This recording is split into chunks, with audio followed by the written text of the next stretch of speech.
Makanya saya dulu protes loh, kenapa? Ya udahlah ya, ngadi-ngadi adalah pilar dari, ya enggak apa-apa. Sekarang kita ngadi-ngadi sendiri tentang parenting ini. Nah, di cerita sebetulnya enggak juga sih itu ya, di filmnya itu Telemakus itu digambarkan sebagai anak peragu gitu. Ya, filmnya itu anak Kiku gitu ya di film ini. Anaknya si ini loh, anaknya si Odysseus ini. Enggak pernah ketemu loh.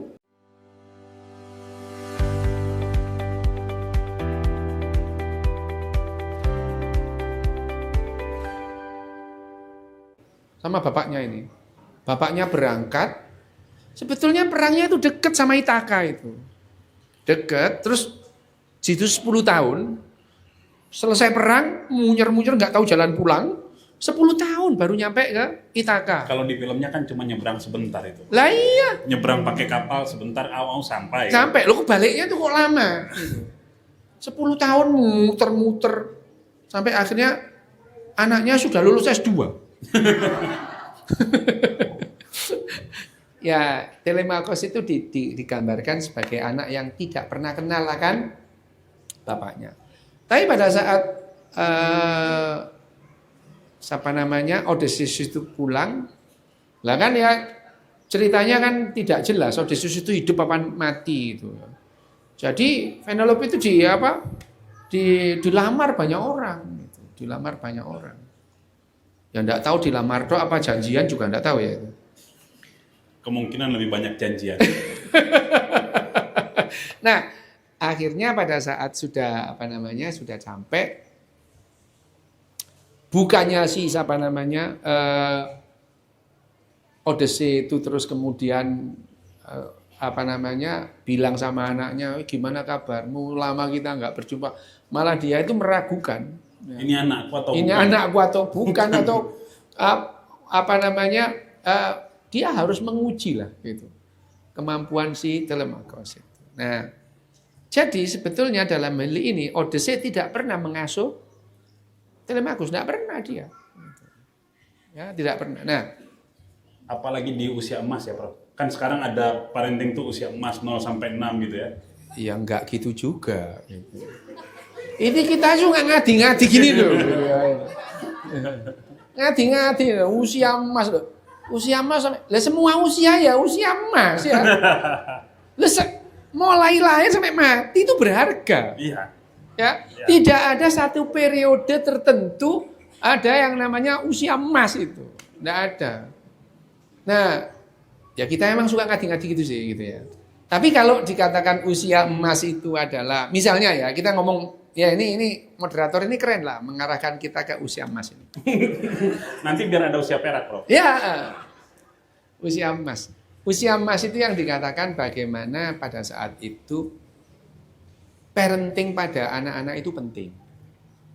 Ya, pada usia antara 5 tahun sampai 1 tahun. Sebetulnya ya enggak gitu juga. Parenting itu adalah pada saat binatang ya. Yang melakukan parenting kan cuma binatang ya? Iya. Binatang. Tumbuh-tumbuhan masa parenting kan enggak? Jamur enggak juga, bakteri juga enggak. Jadi hanya binatang yang melakukan parenting. Parenting itu adalah pada saat seekor binatang siap untuk cari makan sendiri, dilepas oleh orang tuanya, ya. Makanya yang saya ceritakan dulu, saya pernah diusir sama ibu saya, mama saya, ya saya protes, enggak tanggung jawab ini, gitu ya. Diusir saya, karena ya saya bilang itu harimau itu diusir oleh emaknya kalau dia sudah bisa cari makan. Lah ini saya belum cari makan sudah diusir, enggak tanggung jawab. Gitu. Nah, itu yang melakukan parenting. Parenting itu adalah bagaimana seorang anak disiapkan untuk menghadapi kehidupan, sehingga dia bisa atau siap menjalani kehidupan dan mempertahankan kehidupan selama yang dimungkinkan. Ya itu aja. Kita kan gitu. Kita itu sebetulnya yang namanya spesies, kecerdasan satu spesies, kecerdasan satu individu, kecerdasan diukur adalah seberapa bisa dia mempertahankan kehidupannya selama yang dimungkinkan. Jadi yang namanya kecerdasan ya bukan hanya monopoli Homo sapien ini. Bakteri punya kecerdasan. Jamur punya kecerdasan. Artinya Prof, kalau dari epos-epos Yunani, kan biasanya anak-anak itu dititip. Parentingnya belum tentu orang tuanya langsung. Ya kan? Ya Bisa itu. dimasukin ke barak, kalau kayak 300 itu kan, masukin ke barak jadi tentara gitu dari kecil. Nah ini, ngomong soal Sparta, belajarnya dari film ya gini. Iya dong, iya dong. Ya, loh, Sparta itu bangsa yang sakit. Kalau bangsa yang sehat, dia akan bertahan. Ya, Punah loh Sparta. Kalah sama yang namanya Athena. iya. Ya. Romawi juga menang. Kaum Sparta itu yang hebat memang angkatan daratnya, dalam angkatan darat, ya, angkatan darat. Sementara Romawi dan Yunani di lautnya. Ya, itu angkatan darat. Sparta itu digambarkan dia itu mendidik anaknya dengan keras gitu. Nah, anak kecil dilepasin di hutan, di film, enggak gitu. Sparta itu bangsa yang sakit. Betul bahwa yang namanya anak Sparta itu dianggap dewasa kalau sudah membunuh orang. Tapi yang dibunuh itu budak Helot. Yang ya kalau dibunuh diam aja. Diam nggak ngelawan tuh ya. Nggak ngelawan. Ya, ini adalah fakta historisnya. Tapi kita kan lebih senang Sparta, Leonidas sebagai orang yang. Tapi bahwa pertemuan di Thermopylae itu memang pernah ada. Tapi apa ya 300 bener melawan setengah juta orang ya enggak tahu gitu. Iya. Nah, itu kan ngadi-ngadi. ngadi-ngadi. Ya, Ngadi-ngadi. Enggak apa-apa. Nah, sama dengan yang namanya pengasuhan ini, pengasuhan.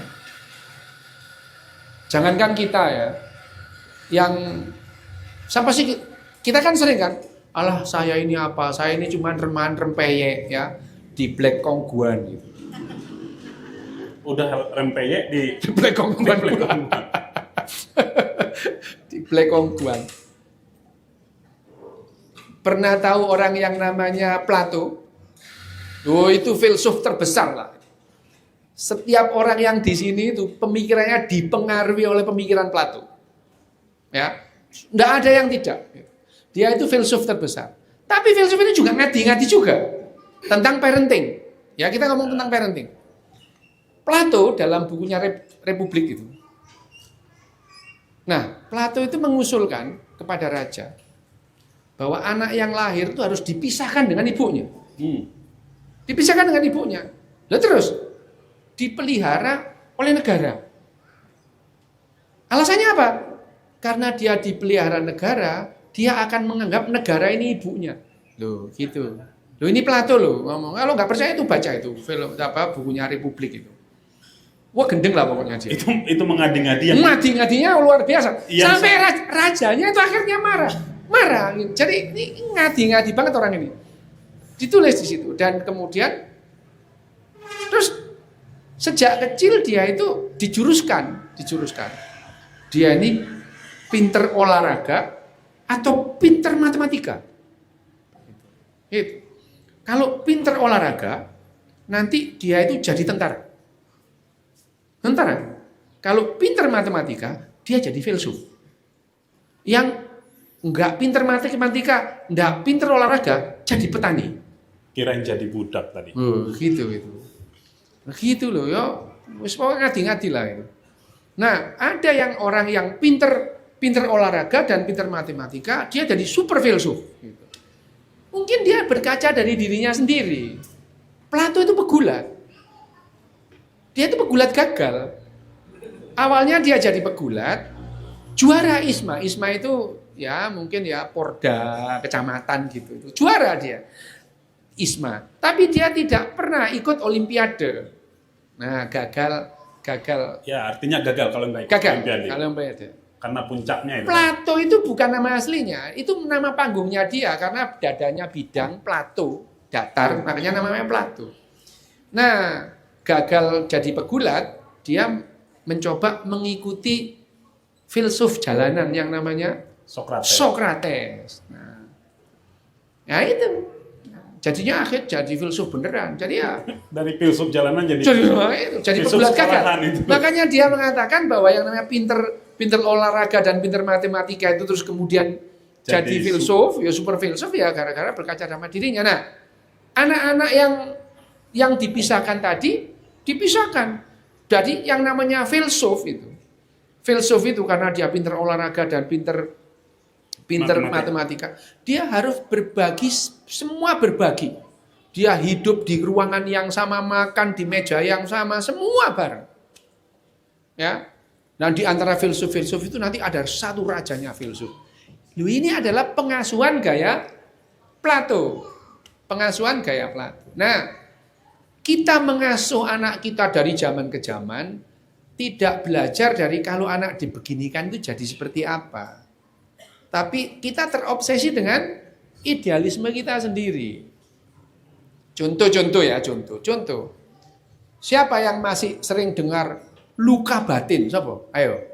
Semua ini bro, semua. Ya? Mental health kan. Trauma masa lalu gitu. Semua. Siapa coba? Ya. Jadi traumanya, kalau anak itu dikerasi bapaknya, dia akan melakukan kekerasan. Apa ya? Jadi karena ada orang sadis, terus kemudian ditrace ke belakang, wah waktu kecil dia digebukin bapaknya. Makanya, loh kalian nggak tahu, semua anak dulu digitukin sama bapaknya. Loh dulu ini ya, kalau kita dikamplengi guru plak, lapor bapak, dikampleng 2 kali kita. Ya, jadi tiap hari kita tidak pernah meneliti, kita tidak pernah, bahkan psikolog ngomong soal trauma masa lalu, PTSD ya, PTSD, apa saudara amat PTSD? Post traumatic, ya disorder, ya, post traumatic stress disorder. Ini terjadi pada orang-orang yang ikut perang Vietnam. PTSD. Berapa persen? Di berbagai negara ternyata berbeda-beda. Antara 3,1 sampai 5,2%. Sedikit. Jadi kalau kita ngomong seperti ini, trauma masa lalu itu ada apa enggak? Lah enggak ada, untung 3% kok. Ya spesifik berarti Prof. Tapi saya penasaran tadi Prof yang dibilang bahwa Plato itu mempengaruhi hampir semua kita gitu dalam pikiran dan pola pendidikan. 86% orang. 86% orang. Ya. Itu seperti apa bentuknya, Prof? Percaya enggak ada kehidupan setelah mati? Hampir semua kita. Ya, itu Plato. Mau antri di pintu ya, surga, itu Plato. Itu Plato. Ya. Itu satu, Prof ya? Iya, itu Plato. Plato juga, kita kan ngomong soal ego saya. Siapa yang pernah ngomong egois? Siapa yang ngomong? Setiap hari kita ngomong. Itu dari Plato. Kenapa? Plato itu mengatakan bahwa moral itu. Apa yang mengandalkan moral dalam tubuh kita? Di dalam tubuh kita ada 2 kuda, warnanya putih dan warna hitam. Warna kuda hitam itu membuat kita melakukan kejahatan atau kejelekan negatif, yang putih mengatakan, nah kita ada di tengah. Nah, Mbah Brewo yang namanya Sigmund Freud, nah ngomong. Kirain Mbah Brewo yang lain ini, Sigmund Freud ternyata. Sigmund Freud ya, Mbah Brewo Sigmund Freud itu mengatakan bahwa yang namanya ada ego dan superego. Apa bukan Plato? Plato lagi. Jadi kalau sampean ngomong ego kita, superego ya, itu platonik banget. Jadi kita itu sudah, bahkan Plato pun yang membuat kita itu keracunan epistemologi. Kita selalu berbicara bagaimana seharusnya. Seharusnya kan begini, seharusnya kan begitu. Yang mengharuskan itu loh siapa? Pikiran, Bapak. Jadi makanya epistemologi memang karena kita sudah terlanjur keracunan epistemologi. Dalam segala macam bentuk pengetahuan, tesis lah apa hipotesa, selalu ada pendekatan ontologis dan epistemologis. Tapi saking keracunannya kita itu sulit diajak berbicara tentang ontologis, apa adanya. Kita selalu berpikir bagaimana seharusnya. Kenapa? Karena pengetahuan kita cenderung kita pakai untuk kemaslahatan manusia, keuntungan manusia. Karena keuntungan manusia kita seharusnya bagaimana? Misalnya, Seharusnya anak itu sekolah. Loh yang mengharuskan itu siapa? Nggak ada. Anak itu harus berbakti. Loh yang mengharuskan siapa? Enak aja gitu ya. Apa enggak sebaliknya? Kenapa? Lah yang pengen punya anak kan orang tua. Kok anaknya yang harus berbakti? Kenapa anak lahir disuruh berbakti kan kebalik? Harusnya kita yang berbakti kepada dia gitu. Oh, gara-gara kita pengen punya anak kita jaya ada. Dia harus sekolah, ya, harus les, ya, capek ya, menghadapi pembuli-pembuli ini gitu. Kan lebih baik nggak ada dia. Jadi yang punya obligasi ya terusnya orang tua. Ini kalau pikiran waras. Untungnya pikiran kita nggak waras semua. Jadi anak yang kita paksa berbakti. Nah, sama dengan yang namanya parenting. Ya. Parenting. Sekarang. Karena manusia itu keracunan epistemologis. Ya. Dan 86% orang itu egosentris. Ya, egosentris dan platonis berarti. Egosentris. Ada misalnya nih kalau ada yang namanya heliosentris. Pengetahuan heliosentris ya, heliosentris bahwa yang namanya bumi, bulan ini mengelilingi matahari. Ya, itu ya. Ada yang namanya geosentris. Matahari, bintang, bulan mengelilingi bumi. Kalau egosentris itu bumi, bulan, bintang mengelilingi dirinya. Tapi 86% orang itu begini. Jadi misalkan untuk mendidik anak, itu ya mendidik anak ya berasal dari si aku mbiyen ini ora apa-apa, iya kon ya. CJP gitu ya. Selalu bapakmu iki mbiyen. Ya beda. Akhirnya ada yang namanya gap antar generasi selalu ada. Gap antar generasi selalu ada dan itu tidak pernah dipertimbangkan. Contoh. Ambillah literasi lagi Siti Nurbaya ya. Siti Nurbaya. Itu kan sebetulnya Mara Rusli. Ngomong-ngomong angkatan Balai Pustaka itu lebih membumi ketimbang Pujangga Baru misalnya. Pujangga Baru. Ya. Jadi omongannya Amir Hamzah ya. Iya, Amir Hamzah, Armin Pane, Sanusi Pane ya. Nah, misalnya kita berbicara tentang salah asuhan itu juga Balai Pustaka ya. Abdul Muiz. Nah, itu juga menjelaskan bagaimana secara ontologis itu bagaimana. Nah, Siti Nurbaya juga demikian. Siti Nurbaya sebetulnya kalau dalam yang kita baca buku Abdul Muiz dalam hal ini pengarang juga tidak ada intention menjelekkan siapa namanya Datuk Maringgi. Datuk Maringgi itu orang biasa itu. Orang biasa yang ada nyebelinnya ya ada, baiknya ya ada. Waktu Datuk Maringgi mati itu Siti Nurbaya nangis loh. Yang bunuh bekas pacarnya, ya, gitu. Bulet aja ceritanya. Ya, bulet. Tapi di situ dijelaskan antara gap. Kenapa gap? Gap ini ya karena Abdul Muiz itu karena Mara Rusli itu bukan ahli neuroscience, jadi ya nggak bisa menjelaskan. Pujangga kan tugasnya ngadi-ngadi, Bro. Iya, tapi bagus loh ini Balai Pustaka itu menjelaskan itu menyajikan itu lebih banyak ontologisnya. Dibiarkan aja berantem. Kita menafsirkan itu dibiarkan, tapi dia menjelaskan itu apa adanya. Misalnya gini. Jatuh cinta. Nah, jatuh cinta. Jatuh cinta itu pada manusia namanya jatuh cinta. Ya, jatuh cinta itu hanya pada manusia. Homo sapiens jatuh cinta. Kalau pada binatang itu adalah apa? Birahi. Ya, itu ya benar. Jadi yang namanya jatuh cinta itu adalah periode merayu gitu. Itu yang disebut PDKT itu mungkin. Iya, periode merayu itu. Jadi adalah konteksnya adalah kasmaran itu pra persetubuhan. Kalau tidak percaya, deg-deganmu itu hilang setelah persetubuhan pertama, sumpah. Gitu. Ini orang ngajak ngopi. Gini loh, ya yang namanya percumbuhan. Jadi kalau pada binatang percumbuhan sebelum terjadi persetubuhan. Itu pada binatang non manusia. Nah, binatang yang namanya manusia ini adalah percumbuhan. Setelah deg-degan, lihat genteng rumahnya deg-degan loh. Lihat sepeda motornya itu loh deg-degan. Orang gendeng ya. Tapi justru yang namanya jatuh cinta membuat yang namanya otak spesial, otak individu emang koplak banget. Sehingga mau menikah sama orang nggak jelas ini.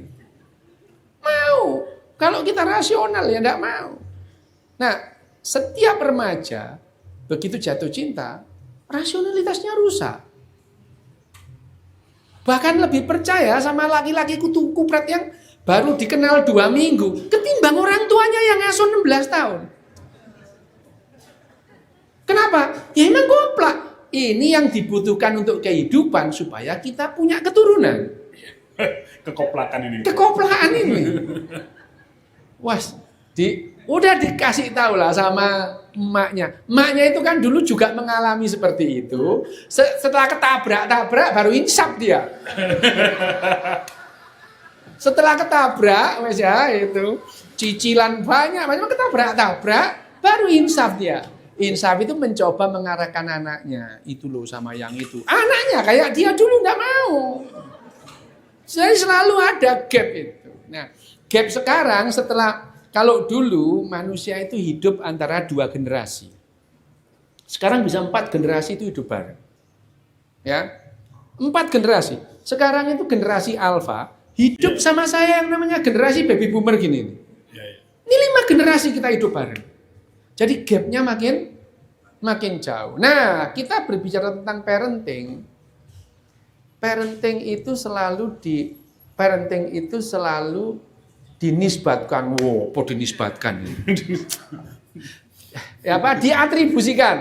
Diatribusikan kepada psikologi terkini.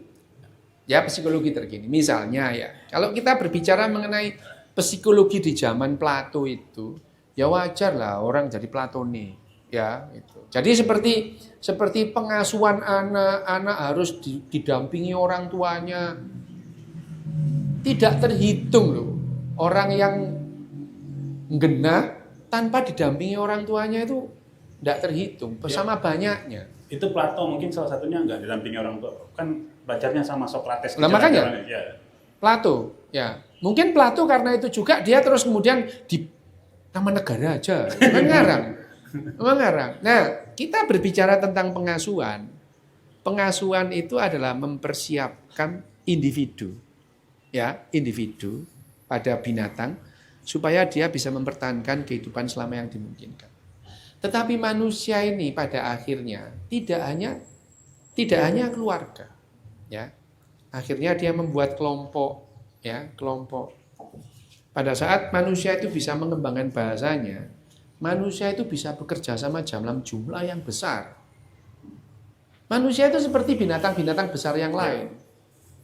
Dirancang oleh alam semesta ini, oleh evolusi itu. Kita itu dalam kerjasama tanpa bahasa. Tanpa bahasa. Manusia itu seperti binatang-binatang besar lain, punya batasan bekerja sama. Seperti serigala. Serigala itu berapa? 15, 16, 17 itu paling banyak. Ya. Begitu dia lebih besar dari 20, dia akan terbagi menjadi dua kelompok. Pecah dia. Karena kerjasamanya sudah tidak efektif lagi. Simpanse juga demikian. Simpanse itu begitu mencapai batas 30 simpanse, dia pecah menjadi dua klan. Ya ada perkecualian ditemukan di mana di sub-Sahara sana ada simpanse yang sampai 50 tapi itu perkecualian. Seperti ada gerombolan serigala yang sampai 25 itu perkecualian di Kanada sana. Pada dasarnya manusia juga demikian. Tanpa bahasa. Batas kita akrab itu 50. Coba, siapa yang pernah kuliah satu angkatan lebih dari 100 orang? Satu kelas atau satu angkatan? Satu kelas. Oh, satu kelas. Atau satu angkatan deh. Lebih dari 100. Mesti ada yang gak dikenal. Banyak yang kita gak kenal itu. Ya, banyak yang tidak kenal.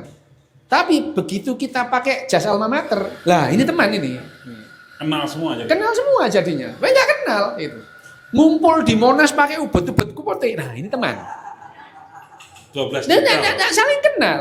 Nggak saling kenal. Jadi yang namanya narasi yang tadinya bahasa itu membuat ikatan kelompoknya jadi lebih besar. Nah, manusia juga demikian. Manusia itu pada akhirnya setelah kira-kira 10 sampai 12 ribu tahun yang lalu, kita kenal yang namanya peradaban.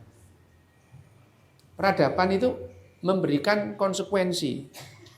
Kita bisa mengumpulkan kalori dalam jumlah yang besar sebagai cadangan untuk menurunkan entropi. Ya. Tetapi pembagiannya tidak bisa lagi rata. Kita tidak bisa lagi egaliter, tidak ada. Peradaban membuat manusia tidak ada egaliter. Yang ngomong egaliter itu mahasiswa aja, biarin aja, sok-sokan aja itu. Sama revolusi Prancis, Bro. Ya, itu egaliter. Ngomong kosong lah itu ya. Peradaban membuat manusia tidak bisa egaliter. Kalau pemburu pengumpul sebelumnya berburu 9 keluarga atau 6 keluarga berburu bareng, hasilnya dibagi rata 6 atau 7 atau 8, masih memungkinkan.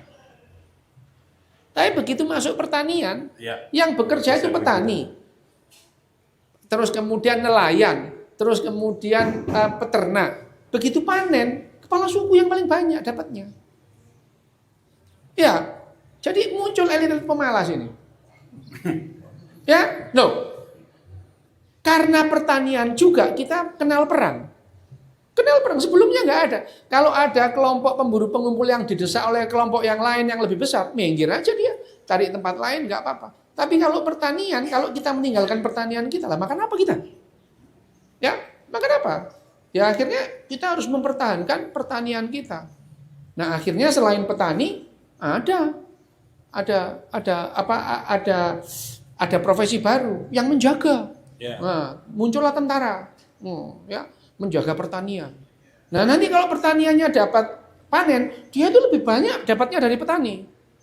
Nah tentara-tentara ini, ya tentara-tentara yang menjaga ini, tamtomo ini, lah belum tentu 15 tahun sekali perangnya. Akhirnya apa? Ya, dia nakut-nakuti petaninya. Jadi penguasa. Ya itulah, ya peradaban ya begitu. Jadi ya the cornerstone of the civilization. Jadi yang namanya fondasi dari peradaban ini adalah sedikit orang mengeksploitasi banyak orang. Itu faktualnya tuh, Prof. Ya? Hah? Faktualnya tuh ya. Faktanya. Ya faktanya ya. Faktanya sedikit orang. Tidak seharusnya. Bukan seharusnya. Saya ngomong ada apa adanya. Ya. Sedikit orang mengeksploitasi banyak orang. Pastikan Anda ada yang di sedikit itu. Ini kayaknya lebih banyak yang di banyaknya, Prof. Ya. Tapi kalaupun nggak bisa, nggak apa-apa. Temannya banyak. Yang dieksploitasi lebih banyak. Nah, jangan kecil aja, temannya juga banyak. Nah, pendidikan itu stratanya juga akan akhirnya menghasilkan bagaimana seseorang itu pada akhirnya manusia bukan hanya bagaimana dia bisa hidup selama yang dimungkinkan, tapi pada akhirnya setelah ada peradaban, bagaimana seorang individu manusia disiapkan untuk berkontribusi secara optimal untuk komunitasnya. Makanya dulu ada yang misalnya, bener loh, dulu itu kalau ada anggota keluarganya yang terlahir dengan cacat, disembunyikan, aib itu. Itu akan menjadi beban kelompok, dibuang. Ya, dibuang karena itu beban kelompok. Jadi ada yang namanya lahir cacat disembunyikan karena dia tidak mau diketahui ada anggota keluarganya yang menjadi beban. Nah, pengasuhan ini pada akhirnya manusia itu setelah kita mengenal peradaban adalah mempersiapkan anak itu berkontribusi optimal untuk komunitasnya. Entah akhirnya nanti kamu harus optimal jadi tentara gitu ya. Disiapkan jadi tentara. Tentara ini mesin ekonomi yang efektif. Perang itu adalah paket stimulus ekonomi. Perang dengan harga kemanusiaan. Nih perang Iran ini yang makin kaya siapa? Amerika makin kaya. Iran makin kaya lah. Iran oke lah dia belanja. Rusia makin kaya. Iya, Cina makin kaya. Cina makin kaya. Korea Utara loh. Jadi Kita yang makin miskin atau gimana? ya enggak ngomong makin miskin. Ya. Gimana? Harganya yang dibayar apa? Nyawanya orang-orang yang mati. Ya. Keluarga juga gitu. Keluarga itu adalah paket stimulus ekonomi dengan harga penderitaan. Prof, saya masih penasaran sih gap antar generasi tadi kan berubah tuh pola parenting dari era-era post Yunani sampai sekarang. Tapi saya lihat teman-teman yang hadir banyak ingin bertanya. Kita minta Oh ya, mereka boleh. Boleh ya? Boleh. Silakan teman-teman kalau ada mau pertanyaan. Tadi kita Jo sampai jam berapa ini Jo? Sampai maghrib. Sampai maghrib. Mana tahu sampai isya kan jadi kita atur. Sampai Sampai maghrib. isya. Coba teman yang di belakang tadi ada cewek satu sama ini. 3 dulu lah ya. Suruh Suruh ke depan. Enggak Tanya takut ke depan. kesurupan. Ayo ke depan. Yang mau nanya tadi silakan.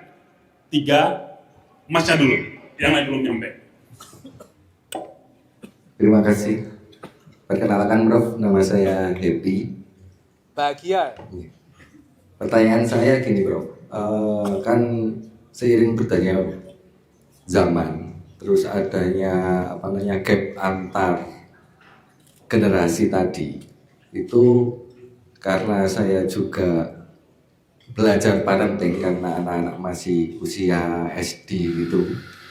Yang saya tanyakan nilai-nilai apa atau step-step apa untuk tiap umurnya, istilahnya mungkin usia ini sampai ini dari orang tua yang ditekankan mengajari apa di luar akademis seperti itu.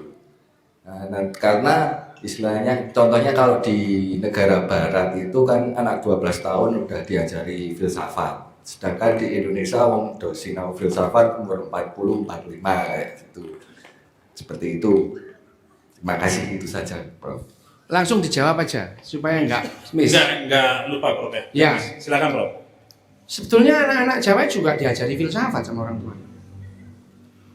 Isna urip golek opo, urip mampir ngombe. Oh, kan filsafat itu. Filsafat ngombe. Ya, filsafat. Jadi filsafat itu sebetulnya filsafat itu apa sih? Filsafat itu sebenarnya mempertanyakan hal-hal yang enggak ada jawabannya, itu filsafat. Bertentangan dengan agama. Kalau agama itu menjawab hal-hal yang enggak ada pertanyaannya. Oh ya memang begitu ya. Begini, perbedaannya pengasuhan bagaimana pengasuhan secara neurofisiologi atau secara neuroscience. Mamalia itu diasuh dengan bermain. Jadi anak singa atau anak harimau itu latihan berkelahi, latihan menerkam itu dengan bermain. Ya. Mamalia, termasuk manusia. Manusia ini ribuan tahun dididik dengan bermain untuk mendapatkan keterampilan. Nah, setelah psikologi modern, wis ngadi-ngadi gitu ya. Mulai ngadi-ngadi, kita dikenalkan dengan nilai. Anak kecil itu nggak peduli nilai, tidak peduli. Ada buktinya nggak? Ada buktinya. Pengasuhan yang tidak menanamkan nilai, dilatih aja. Itu sudah terbukti kok. Seperti di Jepang, mereka nggak dikenalkan nilai, dilatih. Gitu. Latihannya apa? Pipis dan pup di toilet. Atau ada nilainya nggak pakai itu. Ini adalah nilai-nilai luhur bangsa. Enggak lah, mosok ngoyo nang toilet itu adalah nilai luhur bangsa. Kan kita aja kristalisasi dari nilai-nilai luhur. Wono ae lho, pinter lho. Ya, kristalisasi. Titik kulminasi dari perjuangan pergerakan kemerdekaan. Wono ae, pinter lah. Pinter lah kalau kita itu membuat narasi itu pinter. Iya itu. Kristalisasi nilai-nilai luhur Pancasila itu. Tidak ditanamkan. Wis pokoknya kalau pipis dan pup di toilet. Ngelatihnya gimana? Yang dilatih mulai dari ibunya. Jadi seorang ibu yang melahirkan di mana? di rumah sakit, tugasnya dokter, perawat dan bidannya itu ngasih tahu ibunya.